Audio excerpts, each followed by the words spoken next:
भाई नीचे हो जाओ यार थोड़ा सा।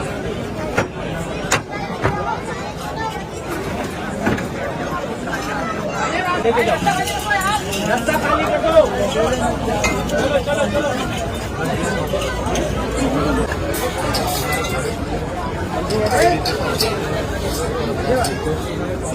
बिस्मिल्लाहिर्रहमानिर्रहीम।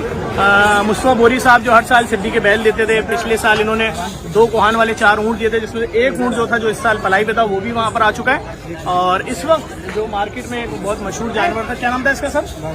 बादशाह के नाम से था, वो इन्होंने खरीदा है और कुर्बानी बराए मुस्तफिन के लिए जेडीसी को दिया है। मुस्तफा भाई का अपना बहुत बड़ा काम है उसका एयर कंडीशन और चिलिंग का, और ये हर साल जैसा जानवर अपने घर के लिए लाते हैं वैसे ही जानवर कुर्बानी बराए मुस्तफिन में देते हैं। मुस्तफा भाई कितने दिन की मेहनत है ये? कितने दिन सर्च किया, ढूंढा आपने? भाई हफ्ते 2 हफ्ते तो लग गए। 2 हफ्ते लग गए। उनके कैटल फार्म से लिया हमने। कितने अर्से आपने इसको पाला है, क्या क्या खिलाते पिलाते रहे? वंडा ही जो नॉर्मल चलता है, दलिया वगैरह, ये 2 साल इसको पाला हमने। 2 साल पाले माशाल्लाह। अभी कितने दांत का है? अभी ये 6 दांत का हो गया। माशाल्लाह, बहुत शुक्रिया मुस्तफा भाई, thank you thank you thank you. देखिए आप इसको माशाल्लाह।